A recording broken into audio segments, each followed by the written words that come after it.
The first time my online boyfriend called me by my real name, I was standing inside my CEO's office, and I had never told either man they were the same person. Before we begin, subscribe to the channel, like this video, and tell me in the comments whether you would forgive someone who hid a life this big from you. Part 1. At 26, I was good at hiding loneliness behind deadlines. My name was 𝗘𝗣𝗜𝗦𝗢𝗓, and I worked as a junior copywriter at Halcyon Interactive. Kieran Vale was 32, brilliant, controlled, and observant. He rarely raised his voice because silence obeyed him. I had spoken to him twice in 11 months. The first time, he corrected a comma in my presentation. The second time, he looked at my untouched lunch and said, "Eat before you faint. Hospital paperwork wastes company time." That was the closest Kieran Vale came to kindness. My boyfriend was nothing like him. I knew him only as Northstar. We met 8 months earlier inside one of Halcyon's forgotten cooperative mystery games. I was PaperMoon, a stubborn player trapped in a digital library. He solved the final code, then stayed online until sunrise because I admitted thunderstorms made my apartment feel too empty. We never exchanged photographs. Northstar said his work made privacy complicated. 2 months ago, he asked if he could call me his boyfriend. Since then, he had become gently impossible. He sent good morning messages before my alarm. He demanded proof that I had eaten dinner. If I took longer than an hour to answer, he would write, "Busy or avoiding me? Choose carefully." At night, his deep voice softened through my headphones. "Stay until the silence feels safe," I would tell him. "I always stay," he would answer. That Tuesday, Halcyon was preparing to announce a project called Haven, a social game designed for people who struggled with isolation. I had written the launch campaign in secret after my creative director rejected my first proposal as too emotional. At 9:14, an assistant appeared beside my desk. "Mr. Vale wants you upstairs. Now." Every head turned. My phone vibrated as I entered the elevator. "Northstar, you disappeared after breakfast." "Me, emergency meeting with the Emperor of Misery." "Northstar, your boss?" "Me, unless another cold-blooded tyrant has summoned me today." The typing bubble appeared, vanished, then returned. "Northstar, be careful what you call him. He may surprise you." I smiled despite myself and typed, "Jealous?" His answer arrived before the doors opened. "Northstar, of anyone who gets to see you." My pulse stumbled. Kieran stood at the window of his office with my rejected campaign displayed on the wall screen. His charcoal suit fit him with unfair precision. He turned, and his dark eyes settled on me, as if I were the only unsolved problem in the building. 𝗘𝗣𝗜𝗦𝗢𝗓, he said. "Sit." I obeyed. "Did you write this?" "Yes." "Your director submitted it under his own name." The room seemed to tilt. "He what?" Kieran placed a printed document in front of me. My words filled the page, but Martin Keller's name sat at the top. "I checked the version history," Kieran said. "The work is yours." Relief came first. Then fear. Am I in trouble? Something changed in his expression, brief but sharp. "Why would you be?" "People like Martin do not steal from employees unless they believe the employees are easier to replace." Kieran moved around the desk. He stopped too close to my chair, one hand resting beside the document. "You are not easy to replace." His voice sounded strangely familiar, without the distance of a conference table between us. I looked up. For one suspended moment, the severe CEO disappeared. He seemed tired, protective, almost angry on my behalf. Then my phone vibrated again. "Northstar, have you eaten lunch?" At the same instant, a phone on Kieran's desk lit up. I could not see the screen, but I heard the soft chime. The same notification sound Northstar used during our nightly calls. Coincidence, I told myself. Kieran's gaze dropped to my phone. "You should answer him." Ice slipped down my spine. "Answer whom?" "The person making you smile in my office." There was jealousy in his voice. Not annoyance. Jealousy. I stood too quickly. "If that's all, Mr. Vale, I should go." "It isn't all." He reached past me and locked the office door. My heart hammered. Kieran noticed my alarm and immediately stepped back, giving me space. I won't hurt you, he said. But I need the truth. About the campaign? About us. The words struck harder than a confession. His controlled mask finally cracked. Beneath it was the same restless worry I heard whenever Northstar thought I was pulling away. Kieran picked up his phone. My screen began to ring. Northstar was calling. I stared at his hand, then at his face. He ended the call, and the ringing stopped. You called my boss an emperor of misery, he said quietly. I might forgive that. But I cannot forgive you for sitting 10 floors below me every day, while I spent 8 months wondering if I would ever get to see you. I could barely breathe. Kieran stepped closer, his composure gone and something dangerously tender taking its place. PaperMoon, he whispered. Why did you hide from me? End of Part 1. Part 2. For several seconds, I forgot how to speak. Kieran Vale stood before me holding the phone that had carried me through hundreds of lonely nights. His face belonged to the CEO I feared. His voice belonged to the man I trusted. You knew, I said quietly. Since yesterday. How? His eyes lowered. I heard you recording a message near the executive elevator. You said you hoped my meeting went well and called me Northstar. I recognized your voice. I remembered that moment. I had been alone, or thought I was. Then you checked the employee directory. Yes. Heat climbed my neck. And today you locked me in your office. He unlocked the door immediately. That was wrong. You can leave whenever you want. I should have left, but I needed Northstar to explain what Kieran could not. Why didn't you tell me last night? I tried 7 times. He opened our conversation and showed me 7 deleted voice recordings. Every version sounded like an order from your CEO, or a confession from a coward. Which one are you? Both, apparently. The answer was so honest that it weakened my anger. Kieran returned behind his desk, placing distance between us. I did not summon you because of our relationship. Martin stole your work. The audit confirmed it this morning. He has been suspended pending a formal investigation. Suspended? He took credit for 3 other employees too. I thought of the designers who stopped offering ideas during meetings. Martin had made all of us feel small enough to disappear. Will people think I reported him because I'm dating you? Kieran's jaw tightened at the word dating, not with displeasure but with unmistakable satisfaction. We are dating, he murmured. That is what you heard? It was the important part. I stared at him. Northstar's clingy confidence had finally appeared beneath the expensive suit. This is serious, Kieran. His expression softened when I used his name. I know. The investigation began before I identified you. Legal has records. I will remove myself from every decision involving your employment. If we continue, we will disclose the relationship to human resources and establish boundaries. If we continue? Now I was the one repeating the wrong words. Kieran leaned forward. Do you want to end this? The fear in his voice sounded exactly like the man who asked whether I was busy or avoiding him. I wanted to punish him for the secret. I also wanted to cross the room and touch his face, just to prove he was real. I don't know you, I said. You know more than anyone. I know Northstar drinks terrible instant coffee and hates sleeping without the window open. I know he once spent 4 hours helping me rewrite a resignation email I never sent.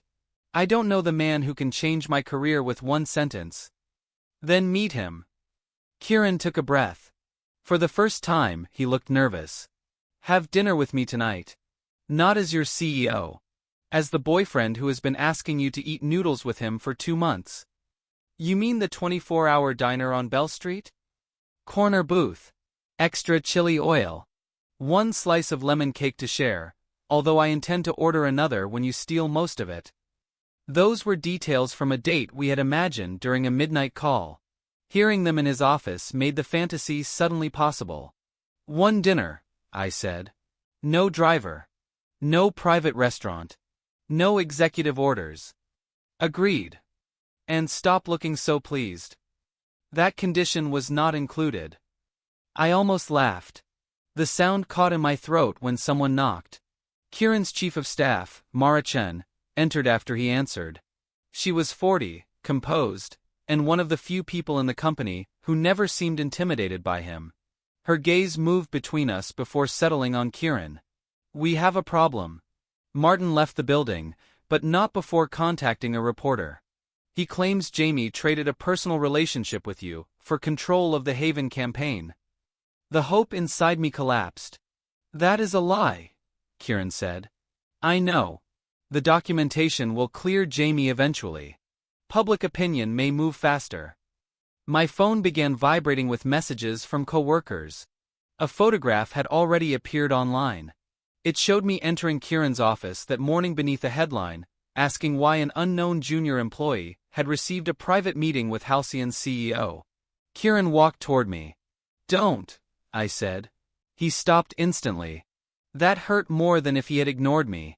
Northstar always knew when I needed closeness. Kieran had to wonder whether touching me might destroy my career.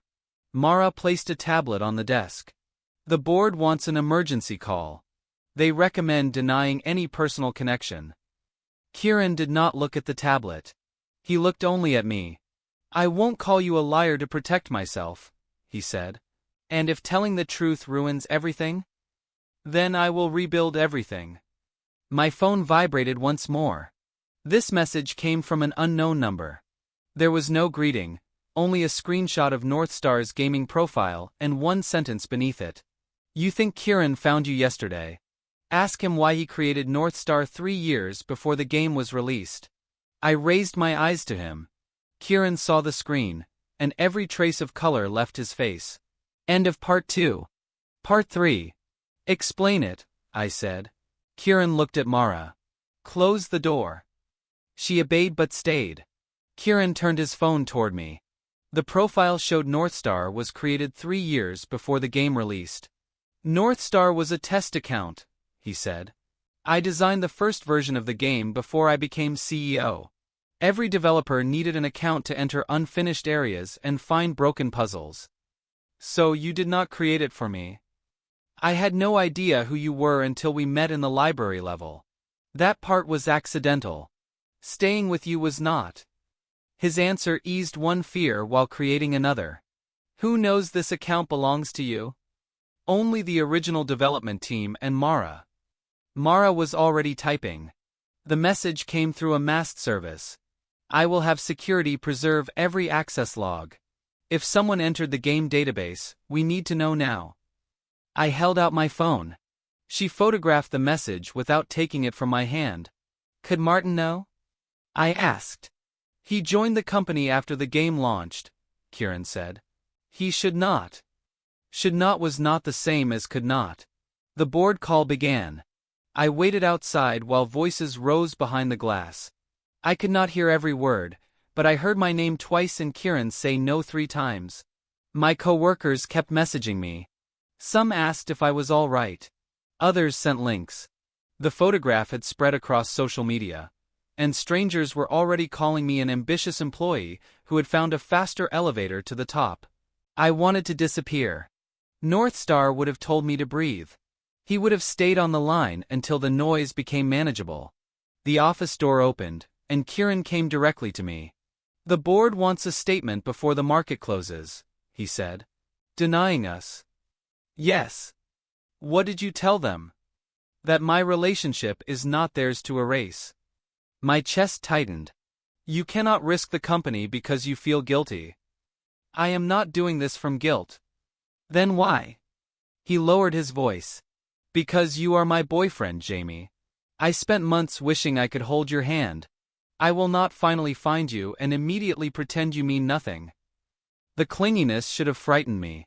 Instead, it felt like a door opening inside a room I had kept locked for years. 𝗘𝗦𝗢𝗘𝗦 cleared her throat. There is a responsible version of honesty. We confirm a personal relationship began online, before either party knew the other's identity. We provide the campaign records and announce an independent review. Will that protect Jamie? Kieran asked. It will protect the truth. People may still be cruel. He looked ready to reject anything that did not promise my safety. "Release it," I said. Kieran studied me. "Are you certain?" "No more secrets." The statement went public at 4:30. 10 minutes later, my name was trending beside Kieran's. Halcyon's stock remained steady, but my quiet life vanished. Kieran offered to cancel dinner. "You invited me before the scandal," I said. "Do not start making choices for me now." At 7, I found him waiting outside the diner on Bell Street. He wore a dark sweater instead of a suit and looked less like a famous executive, although the black car parked half a block away ruined the illusion. "No driver," I reminded him. "Security. Mara threatened to resign if I came alone." "Does she do that often?" "Only when I deserve it." We took the corner booth. Kieran ordered everything exactly as promised, including 2 slices of lemon cake. For the first 20 minutes, conversation felt painfully careful. Then I caught him separating the mushrooms from his noodles. "You told me you liked mushrooms. You like them. You have been giving them to me during imaginary dinners?" "Naturally." I laughed so loudly that the server glanced over. Kieran smiled, and the last wall between his 2 identities began to crack. He told me he used Northstar after becoming CEO because anonymous games were the only places where nobody wanted money, approval, or access from him. "What did you want from me?" I asked. Another night. Then another. Eventually, all of them. His hand rested on the table between us, palm open but not reaching. "May I?" The question mattered. I placed my hand in his. Kieran's fingers closed around mine with careful warmth. He looked down as if holding my hand was more valuable than anything his company had built. Outside my apartment later, neither of us wanted to say goodnight. "I am still angry," I warned him. "I know. And deeply confused. You can be both while I stay." He leaned closer, then stopped. I closed the distance and kissed him. It was brief, soft and real. When I pulled away, Kieran followed me by half an inch before catching himself. "Clingy," I whispered. "You have no idea." I was smiling when I opened my apartment door. An envelope lay on the floor inside. Kieran moved in front of me before I could touch it. He opened it with a handkerchief from his pocket. Inside were printed pages containing our private messages, including conversations neither of us had ever shared. Across the final page, someone had written a warning in red ink. "End the relationship by tomorrow night, or the whole world reads everything." End of Part 3. Part 4. Kieran read the warning twice, then called Mara. Within 20 minutes, 2 security officers were searching my apartment and the hallway. There were no broken locks, damaged windows, or useful fingerprints. Whoever delivered the envelope had entered the building without forcing anything. "You cannot stay here tonight," Kieran said. "That sounds like an executive order." His expression tightened. "Then let me try again. Jamie, I am terrified someone has been inside your home. Will you please stay somewhere protected until we understand this?" I looked at the pages scattered across my table. One contained a message I had sent Northstar after my father forgot my birthday for the 3rd year in a row. Another described the panic attack I suffered during my first month at Halcyon. The threat was not embarrassing gossip. It was my private life turned into a weapon. "Where?" I asked. "My apartment has security. You can take the guest room. I will stay on the opposite side of the building if that makes you comfortable." "How large is your apartment?" "Large enough for you to remain angry without seeing me." Despite everything, I laughed. Mara arrived before we left. She wore the same suit from the office, but exhaustion had loosened her composure. "The printed messages came from an account export," she explained. "Normal employees cannot generate one. The request requires an executive recovery key." "Who has one?" I asked. "Kieran, me, and Elias Ward." Elias was Halcyon's chief operating officer and Kieran's oldest friend. His name appeared beside Kieran's on the company's founding documents and beneath photographs from the original development team. Kieran became still. "Elias has been in Tokyo for 2 weeks," he said. His key was used from Seattle last night, Mara replied. Either he returned without telling us or someone copied it. Can you contact him? I have tried. His assistant says he boarded a flight home 4 hours ago. Kieran took the envelope from the table. Do not accuse him until we have proof. Mara studied him. I did not accuse anyone. You defended him anyway. The drive to Kieran's apartment passed in silence. He sat beside me in the back of the security car, close enough that our shoulders almost touched, but he kept his hands folded together. You trust Elias, I said. He trusted me when Halcyon was 3 computers in a rented basement. That was not my question. Kieran watched the rain move across the window. I trusted him with every part of my life until tonight. His apartment occupied the top floor of a building overlooking the water. It was elegant, immaculate, and so empty that my footsteps seemed intrusive. You live here alone? I was waiting for a clingy boyfriend to invade it. You are the clingy boyfriend. Then I was waiting for you to notice. He showed me the guest room and placed a charger beside the bed, because mine remained at home. He brought water, an extra blanket, and 3 different pillows. When he returned with a plate of fruit, I blocked the doorway. Kieran, stop. Do you need something else? I need you to breathe. His control finally broke. Those pages were beside your door because of me. Because of someone attacking us. If your messages become public, people will read your worst moments for entertainment. Then they will know I survived them. I took his hand and pulled him into the room. He sat beside me on the edge of the bed, staring at our joined fingers. The deadline is tomorrow night, I said. I am not ending this. I will understand if you do. I am not protecting you from your own relationship, Northstar. His eyes lifted at the name. Say it again. Clingy. Not that one. Northstar. He leaned his forehead against mine. The closeness was quiet, nothing like the chaos outside. His thumb moved once across my hand. Stay with me, he whispered. I am sitting in your guest room.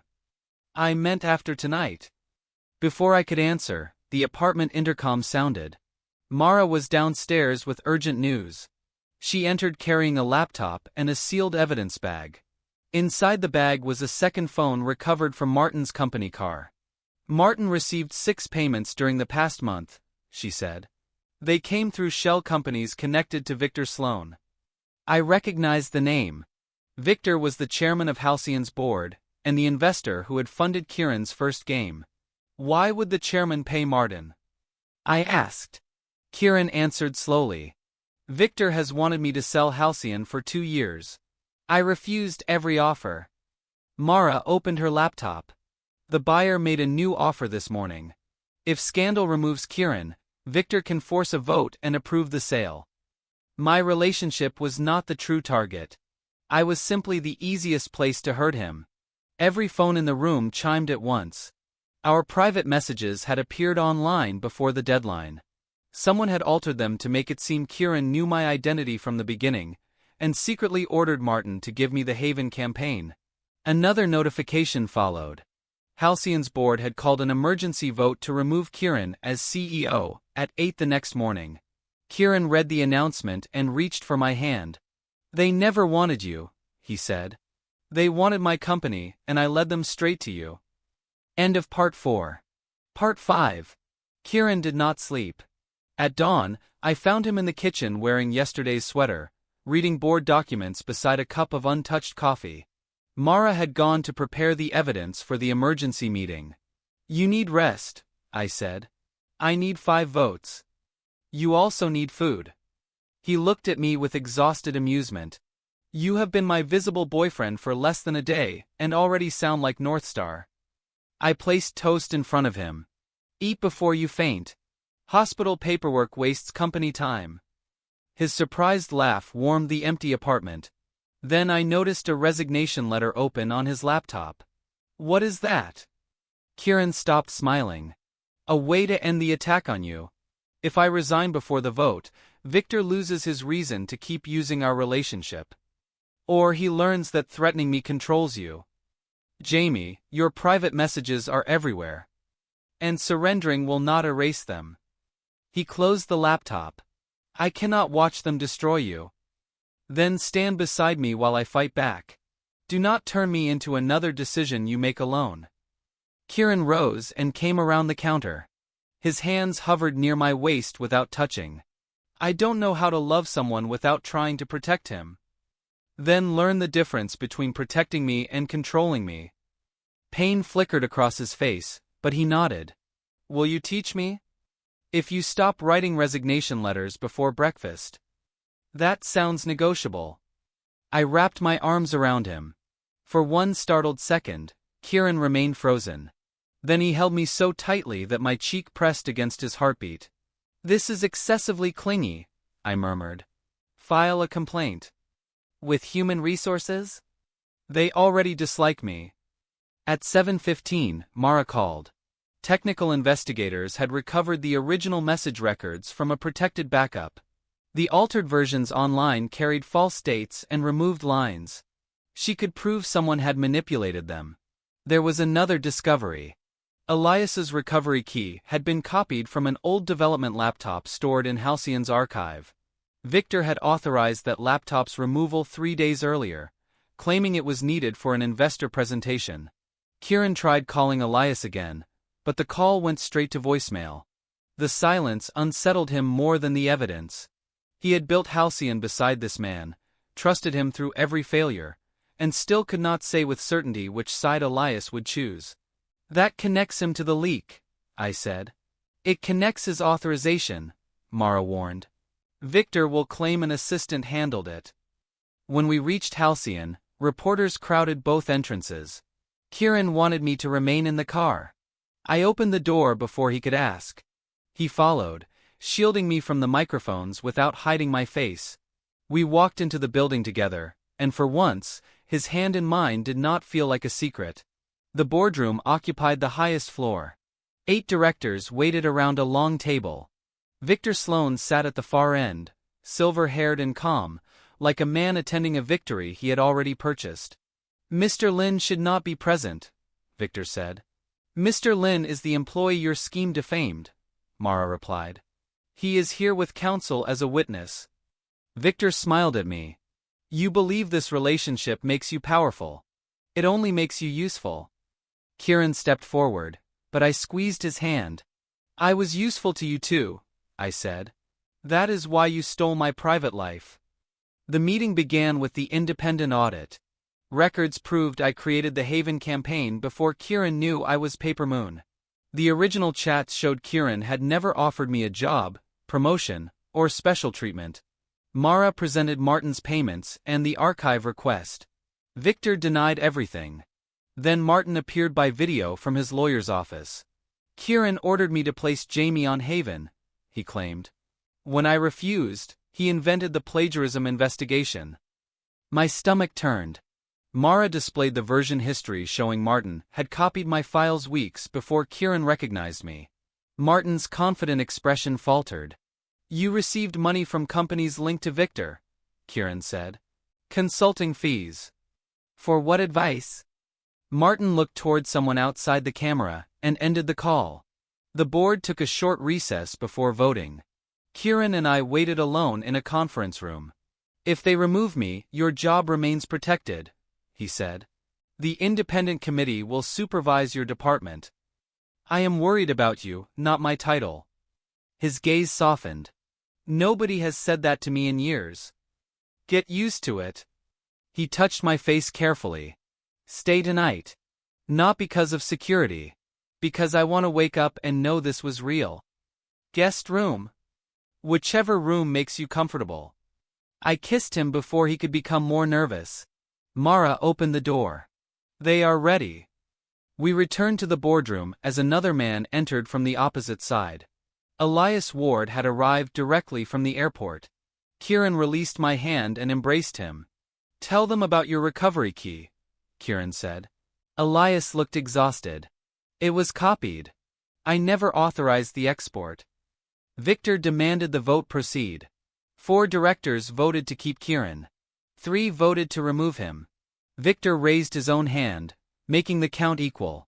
Elias held the deciding vote. Kieran looked at his oldest friend with complete trust. Elias closed his eyes. I vote to remove Kieran Vale as CEO. End of Part 5. Part 6. The room remained silent after Elias cast his vote. Kieran did not argue. That frightened me more than anger would have. He simply removed the silver access card from his pocket and placed it on the table. Victor smiled. Effective immediately, Elias will serve as interim CEO. Security will escort Kieran from the building. You planned this, Kieran said to Elias. Elias looked at him, but whatever apology lived in his face never reached his voice. I did what Halcyon needed. Kieran walked out without another word. I followed him. Employees filled the corridor outside the boardroom. Some lowered their eyes. Others watched with open curiosity as their founder was escorted toward the elevator. Kieran kept his back straight until the doors closed. Then his shoulders dropped. 20 minutes ago he hugged me, he said. I reached for his hand. You are allowed to be hurt. Not here. There is nobody here except me. His fingers closed around mine. Reporters were waiting outside, so security took us through the underground garage. Mara came with us, carrying boxes of Kieran's personal belongings. The board scheduled a vote on the acquisition for tomorrow afternoon, she said. Victor is moving faster than expected. Elias will approve it, Kieran replied. Mara hesitated. We do not know that. We know how he voted today. At the apartment, Kieran placed the boxes beside the door and stared at them as if they belonged to a stranger. 12 years of his life had been reduced to framed awards, old notebooks, and a small model of Halcyon's first game character. You should return to your apartment, he said. Someone broke into it. Then take the security team. Stay at a hotel under another name. Why are you sending me away? Kieran turned toward the windows. Because I am no longer your CEO. Victor has what he wanted. If we separate now, he might leave you alone. Yesterday you refused to deny me. Yesterday I believed I could protect you. Anger sharpened my voice. Do you think I fell in love with a job title? He faced me quickly. Neither of us moved. I had not planned to say love. The word escaped before fear could stop it. Kieran crossed the room. Say that again. You heard me. Jamie. His voice broke around my name. I fell in love with the man who stayed online during storms, I said. The annoying man who demands photographs of my dinner and pretends he likes mushrooms. Losing an office does not make you someone else. Kieran cupped my face with both hands. I love you too, he whispered. Enough to be terrified every minute since I found you. He kissed me with none of his usual hesitation. It was warm, desperate, and full of everything he had kept controlled. When we separated, he rested his forehead against mine. Still sending me away? I asked. I am reconsidering. Try harder. Stay. Better. The intercom sounded before he could kiss me again. Elias was downstairs alone. Kieran's expression turned cold. Send him away. My phone vibrated with a message from Elias. Do not let Victor know I came. The vote bought us 18 hours. I showed Kieran. He stared at the words, then allowed security to bring Elias upstairs. Elias entered without a coat, his tie missing, and his sleeves rolled to his elbows. Kieran did not offer him a seat. Explain. Victor had 6 votes to remove you, Elias said. 2 directors agreed to switch sides only if I became interim CEO. They feared Victor would replace you with someone loyal to the buyer. So you volunteered. I gave you control of the only person Victor cannot purchase. Me. His plan was reckless, but it explained why Victor had looked satisfied. Elias had not saved Kieran's position. He had placed himself between Victor and the company long enough to expose the fraud. Whether Kieran could forgive deception remained a question, and his expression promised the answer would not come easily. You could have warned me. Victor had Martin's second phone monitored. He may be monitoring ours. Your reaction needed to be real. Kieran stepped closer. It was. Elias accepted the anger without defending himself. As interim CEO, I delayed the sale vote until tomorrow. I also found a path into the original game server. The earliest Northstar account logs were stored outside the current database. If those records show when you first learned Jamie's identity, they destroy Victor's story. Then retrieve them, I said. I cannot. Kieran built the archive inside the library level. It requires Northstar and PaperMoon to complete the original puzzle together. An hour later, Kieran and I sat before 2 laptops. We entered the game where we first met and returned to the digital library. The familiar room felt different now. Kieran solved the star sequence while I arranged the books that had trapped me 8 months earlier. A hidden door opened. The archive contained every original login date and message signature. It proved we met by chance. It also recorded the executive key used to steal our conversations. Kieran downloaded the file. Then his face changed. The stolen key had entered Halcyon's system through Mara's home network. My phone rang. It was Mara. When I answered, a man's voice said, "Bring us the archive, Jamie, or Mara will not leave this room." End of Part 6. Part 7. Kieran took the phone from my hand. "Let me speak to Mara." The man laughed. "Bring the archive to Warehouse 14 at the South Harbor. Jamie comes alone. 2 hours." The call ended. Kieran immediately contacted the police officer leading the investigation. Elias sent the number and recording to Halcyon's security team. "You are not going," Kieran said. "He asked for me." "That is why you are not going." "We cannot abandon Mara." "We will not. Trained officers will handle it." His fear was becoming an order again. I stepped closer and held his gaze. "We promised to stand beside each other. That means we make the plan together." Kieran's jaw tightened, but he listened. The police traced Mara's phone near the harbor.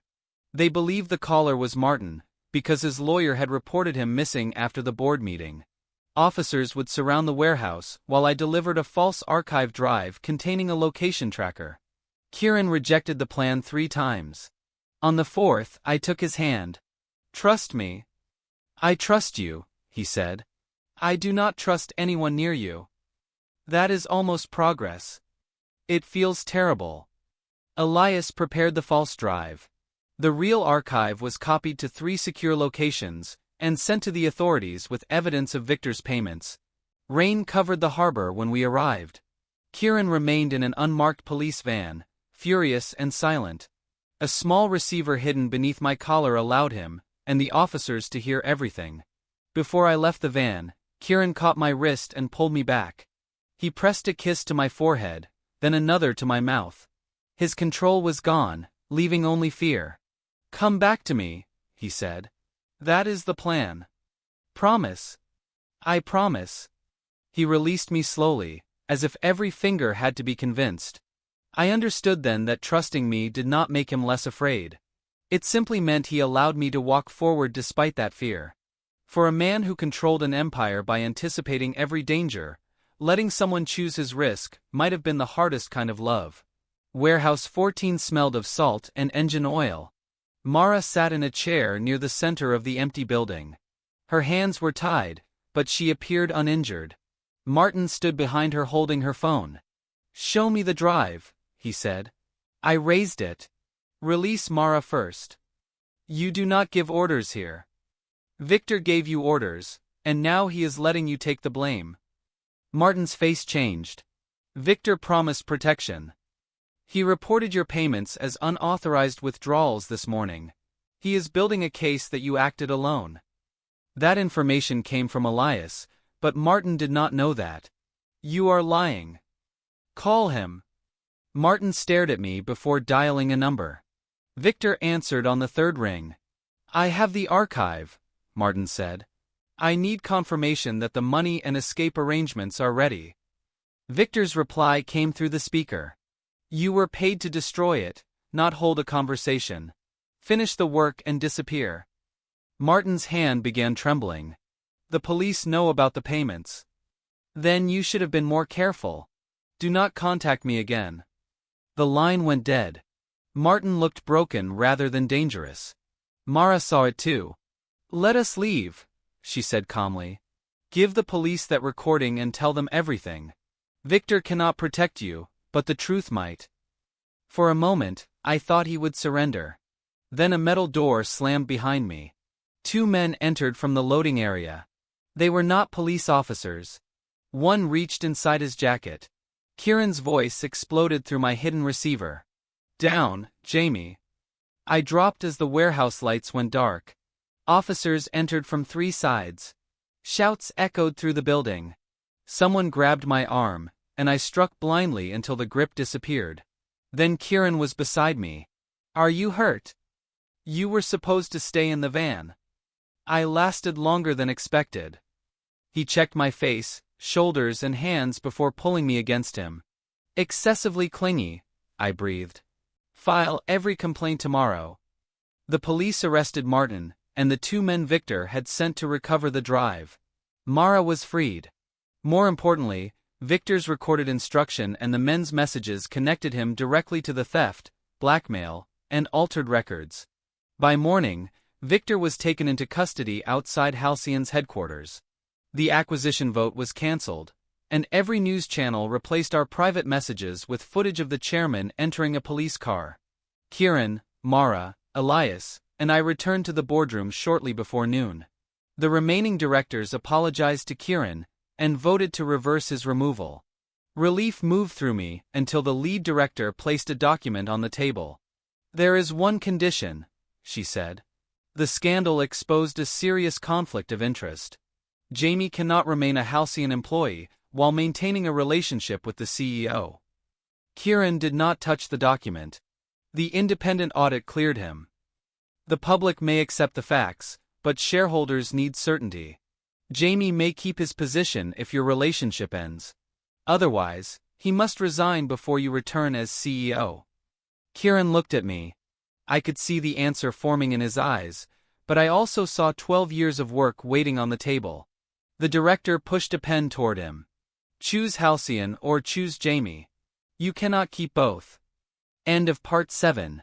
Part 8. Kieran picked up the pen. I stopped breathing. He drew one line across the reinstatement agreement, then placed the pen beside it. "I choose Jamie," he said. The answer came without hesitation. "Kieran," I whispered. He looked at the directors. "Halcyon was created to help people find one another. If returning as CEO requires me to treat love like misconduct, then the company has forgotten why it exists." The lead director folded her hands. "You are declining reinstatement?" "Under these terms, yes." I stood. "You cannot give up 12 years for me." Kieran faced me. "You are not taking Halcyon away. They are asking me to abandon you so they can avoid writing a better policy. I refuse." Elias leaned forward. "There is another option." The directors turned toward him. "The independent audit found no favoritism," Elias continued. "Jamie reports through the creative division, not the CEO. We can appoint an external ethics officer, prohibit Kieran from influencing Jamie's compensation or assignments, and publish every safeguard." "Shareholders want certainty," the director repeated. Mara placed her tablet on the table. "Then you should read what the shareholders are saying." Thousands of Halcyon employees and players had signed a public letter during the night. They demanded Kieran's return, protection for Jamie, and the resignation of every director who had supported Victor without examining the evidence. The message ended with a sentence from the Haven campaign: "Connection should never cost someone his voice." My words stared back at the board. Kieran read the letter twice. When he looked at me again, pride replaced the fear in his eyes. "Your campaign," he said softly. "My voice," I answered. The directors requested another recess. This time, Kieran and I did not wait nervously. We stood near the windows with our hands linked while Elias and Mara argued policy behind us. "You really chose me," I said. "There was never a choice. You are going to become unbearable now." "Become?" I laughed and leaned against him. When the board returned, the condition had disappeared. They accepted Elias's proposal, appointed an outside ethics officer, and formally separated Kieran from every decision involving my employment. 2 directors announced their resignations. Kieran signed the new agreement only after I read it too. He returned as CEO that afternoon. Before we left, he asked whether I wanted to walk beside him. That question mattered. He was learning that love could protect me without taking away my own choices. I returned to my desk the following Monday. Some coworkers stared. A few avoided me. Most welcomed me back, and 3 designers Martin had silenced asked to join the Haven team. I accepted only after the independent committee confirmed the decision had nothing to do with Kieran. The evidence against Victor grew stronger. Martin agreed to testify in exchange for consideration at sentencing. Mara recovered from the warehouse without losing her ability to frighten executives, and Elias remained chief operating officer after Kieran made him promise never to stage another betrayal without warning. Our private messages could not be pulled back from the internet, but the truth eventually traveled farther than the lies. 6 months later, Haven launched worldwide. The campaign credited me and every designer whose work Martin had stolen. Players filled the game with stories about friendships, grief, new beginnings, and unexpected love. The digital library where Northstar met PaperMoon became its most popular location. My relationship with Kieran became quieter after the headlines moved on. Quieter did not mean less clingy. He still sent breakfast reminders while sitting across from me. If I worked late, he appeared beside my desk with dinner and claimed the delivery driver had accidentally worn an expensive suit. He kept 3 chargers in every room because I misplaced mine once. I moved into his apartment after he asked properly on 12 separate occasions. That was not clinginess, he argued. It was consistent communication. You sent me a moving schedule before I said yes. Efficient communication. On the anniversary of the night we met, Kieran asked me to log into the old mystery game. Northstar waited inside the library beside the shelves where PaperMoon had once been trapped. A new puzzle appeared on the table. The first clue led to our earliest message. The second used the date of our diner meal. The final code was the number of nights we had fallen asleep while talking online. When I entered it, a single question appeared. Will you stay for all my nights? I turned from my laptop. Kieran was kneeling beside me with a ring in his hand. For once, the controlled CEO had nothing prepared to say. His eyes were bright, and his fingers trembled. Jamie Lynn, he began, then stopped to breathe. You found me when I was hiding from everyone. You loved Northstar before you knew what I owned, and you loved Kieran when I thought I had lost everything. I do not want another life divided between the man I am and the man I show the world. I want one life with you. Tears blurred my vision. This is extremely clingy, I said. Is that a yes? I pulled him to his feet and kissed him. Yes. To all your nights. Later, 2 messages appeared in the library chat. PaperMoon. Still there? Northstar. I always stay. Then we logged off together and went home. End of part 8. And that is the end of Jamie and Kieran's story.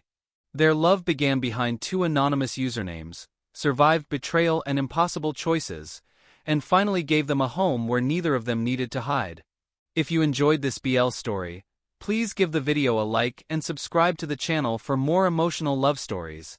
In the comments, tell me when you first suspected that Northstar was Kieran. And one final question. Would you have chosen love or Halcyon? Thank you so much for watching until the end. I'll see you in the next BL story.